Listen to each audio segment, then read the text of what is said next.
We begin in eastern Libya, where thousands have died in devastating floods and more than 10,000 are still missing. On Sunday, more rain fell in one day than over the past 40 years. It burst two dams upstream, channeling a wave of destruction towards the port city of Derna. Michael Apple reports.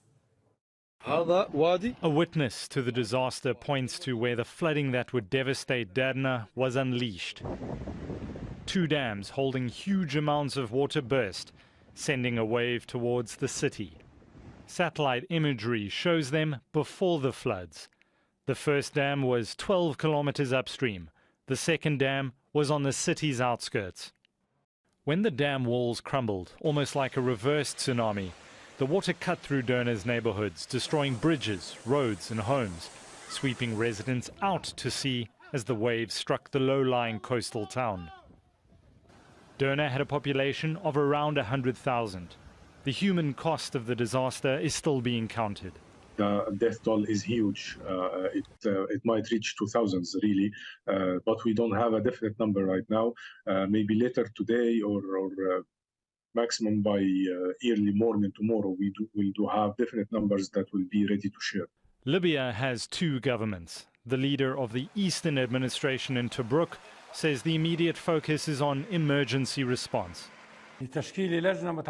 We have directed the government to form a specialized committee to assess the damage, instantly begin the reconstruction of roads to facilitate transportation, restore the electricity, and to take all immediate and needed measures in that regard. Aid is already beginning to arrive at nearby airports as the scale of the catastrophe becomes clearer. Mike Leppel, Al Jazeera.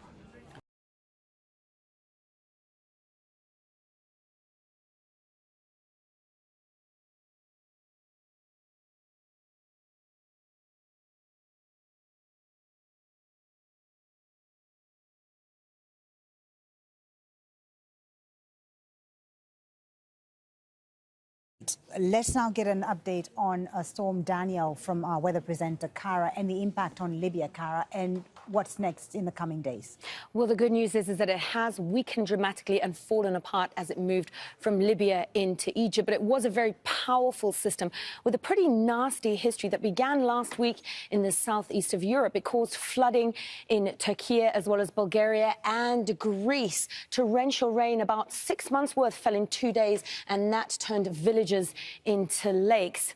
Now, it sat in the Mediterranean, pulling into the weekend further south into northern areas of eastern Libya. There it is, edging in, bringing exceptional amounts of rain. Now, we don't have a lot of data for this area of the world. We do know, however, that Benghazi gets about 3 millimeters of rain on average in September. Well, to the east of that, a city received on Sunday into Monday 140 millimeters in just 12 hours. That caused the rivers to flood, the dams to collapse, and of course, that lethal flash flood. The good news is the storm moved very quickly out east to Egypt, taking heavy rain, not as heavy as what we saw in Libya. Some very powerful winds, though. We are expecting some pretty nasty sandstorms, but behind it, clearer skies, which is good news for places that have been the worst hit, and those recovery efforts are now underway. Kara,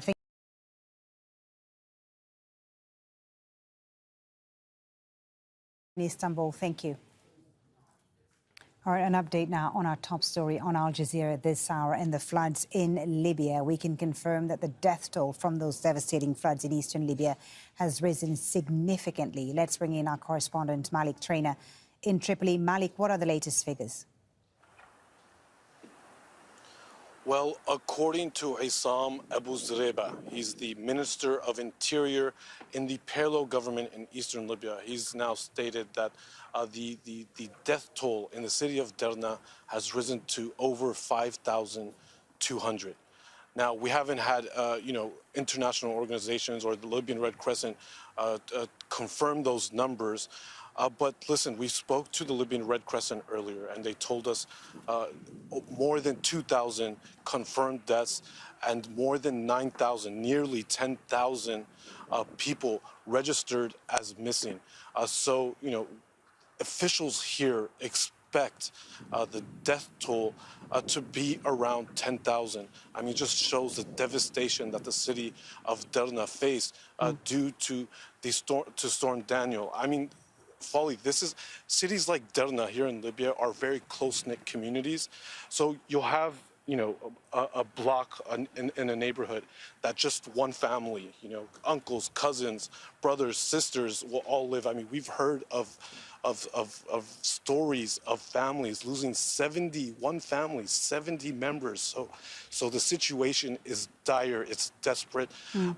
But I think in the coming hours or days, as authorities are able to reach the city, we'll be able to understand the devastation more clearly, as well as the death toll and the number of people who were injured or suffered due to this flood. So just to remind our viewers, a significant